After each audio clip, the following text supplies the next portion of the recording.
An omega blocking pattern is going to take shape throughout next week, and as it builds, it will bring some chilly conditions and even an early taste of fall for some. So, we're going to break down the details for you in this update. Let's take a look at the overall North American height anomalies on the 500 millibar, and you can actually see this omega blocking pattern, which is essentially a ridge of high pressure that's building across the south central states, and that's going to lift northward really all throughout the week, bringing some very warm, if not hot conditions and some record breaking temperatures. But on either side of that, you can see this blue shaded area. That is a significant trough that will be building into the Pacific Northwest, and that's going to bring in some of that cooler anomalies really starting to build. I think it peaks sometime on Friday and Saturday, but you're going to feel it in a big way. And then the other side of the country, we also have another significant dip in the jet stream, and that's going to bring some much cooler anomalies, actually dipping all the way down into the southeast, dropping some of those temperatures down in the 50s in the morning time, especially as we get in the middle of next week. But man, there is the heat that's just been draped across the middle part of the country. Everywhere you see in the orange shaded area, that is a heat advisory. Anywhere in the magenta shaded area, that is an excessive heat warning. So we got dangerous heat parked over that ridge of high pressure across the southeast and good portions of the south central states. That is under that ridge of high pressure, and you can actually see it a little bit better on the vorticity map heading into Sunday. You can see this huge arc, right? So you get this huge arc across the middle part of the country. That is that sinking air and that ridge of high pressure, but you can obviously see the little vorticity that's moving onshore across the Pacific Northwest, and also a bigger area of disturbed weather that's highlighted across the mid-Atlantic, a good part of the Ohio Valley and the Tennessee Valley, and ahead of that, we are going to be looking at some severe storms. So believe it or not, even across the Pacific Northwest, at least in the interior regions, we do have a kind of a rare slight risk for severe storms.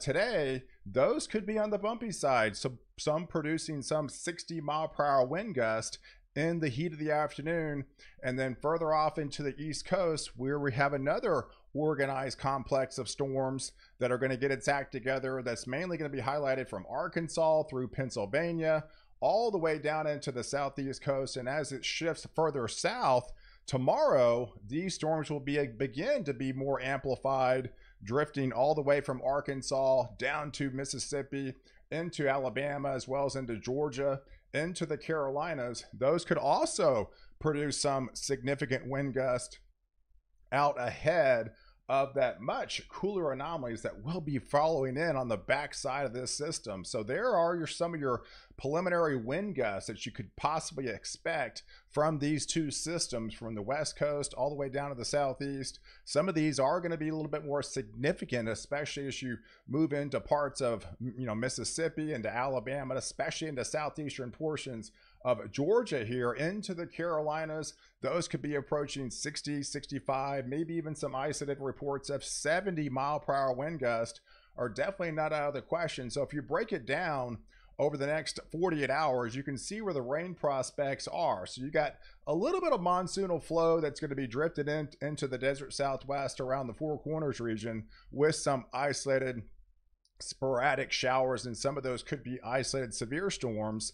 We have that instability that's going to be coming ashore across the extreme portions of the Pacific Northwest, but the main area of culprit of energy is going to be highlighted across the Great Plains, down through the Ohio Valley, and as it drifts further south, getting into Sunday, it's going to go into the Tennessee Valley and eventually head into the southeast, with some of those turning severe with some of those higher wind gusts along its wake. So if we expand the view and look at the overall jet stream, you can see what we're talking about, right? So you got this, again, this kind of arcing shape. There is your ridge of high pressure that's pretty much locked over the south middle part of the country all the way up to Canada. But on either side of that, we've got lower pressures, right? And where you have lower pressures, you typically have a little bit more unsettled weather and much cooler weather. So, and then you also have that dip in the jet stream that's highlighted across the Ohio Valley. And look how far south it goes, folks.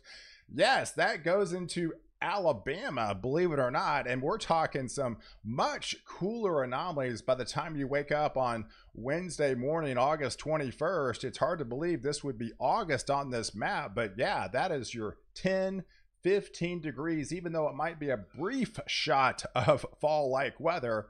It's definitely coming for those areas across, the east and much of the southeastern areas. You're going to be feeling it in a big way, and a welcome relief from some of the heat that you've been contending with lately. And you're also going to have a pocket of energy that's going to be building across the west coast as well. So I feel like your peak days are going to be in the southeast on Tuesday and Wednesday with the coolest anomalies. And then as you head out west with the cooler anomalies, I don't think that actually gets into that area until Friday and to Saturday. But that cool down could even be more significant than what you're actually going to be experiencing into the southeast. But look at these temperatures as you wake up on Wednesday morning, folks.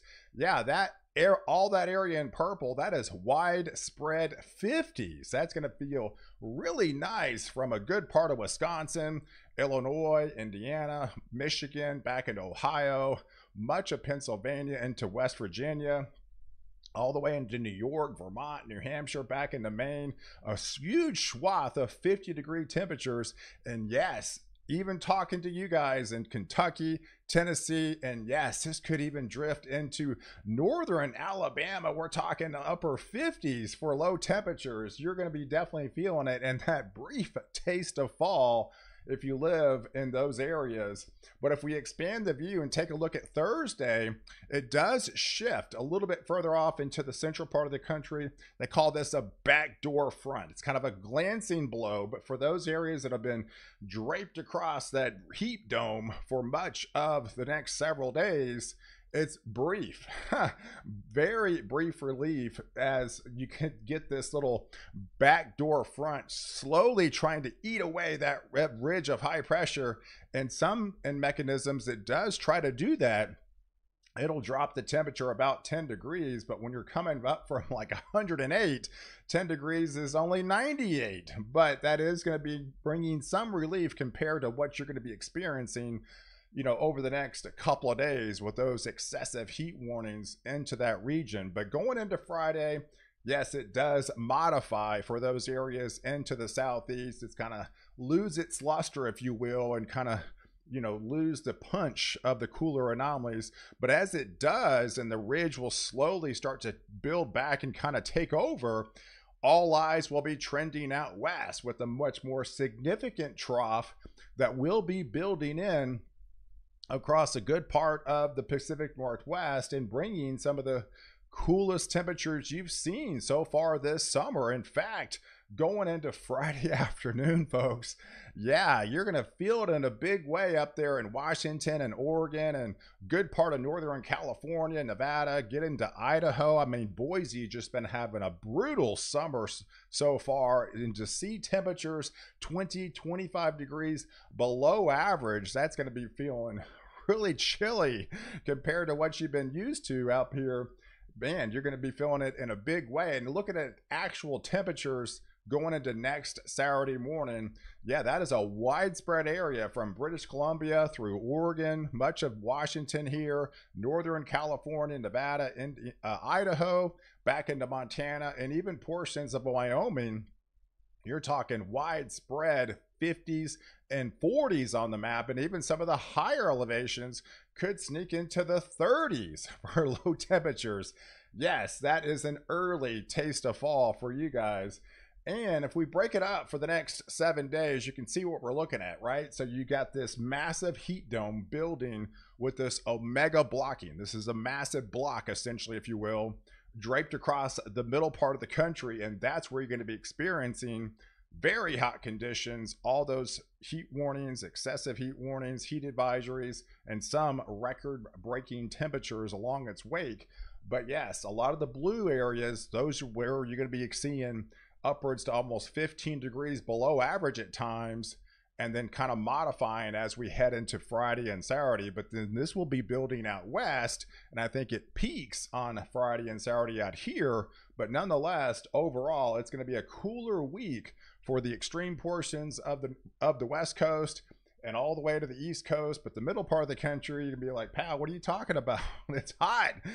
So you do get that glancing blow, but still you're under that ridge of high pressure, because if we look at the teleconnections, you can see what we're talking about, and you can see the fairly significant dip right around the 19th or the 21st time frame. That's where the cooler anomalies really enter the eastern portions of the United States, and that's where the temperatures do fall, and experiencing some of those, if not brief, slight cool down, if not almost, fall-like conditions for at least a couple of days. But all good things come to an end, because you can definitely see it rebounds. We are in August, folks. This is reality, but we'll be trending back upward, and you're going to be heating up back in a big way, because by the time we hit into the following week, yeah, much of the country goes back into reality, and it's going to feel a lot more like August from West Coast to East Coast. In the middle part of the country, it doesn't really matter where you live by then. Everything's going to feel like summer as we head to the end of August. And as it does, yeah, as ridging starts to build, of course, we had Ernesto that made landfall in Bermuda this morning as a category 1, 85-mile-per-hour hurricane. And that will continue to lift north and northeast safely out to the open waters. And back behind it, we'll start to watch more tropical waves come off the coast of Africa as we go into peak season. So I do feel things will start to get its act together. Maybe not next week, but definitely the week afterwards. We'll have a lot more waves coming off the coast of Africa that we'll have to keep an eye on, especially as we head into that first week of September. So guys, I appreciate you guys watching. Do like this video, definitely hit the subscribe button, and catch me next update, why I protect you before and after the storm.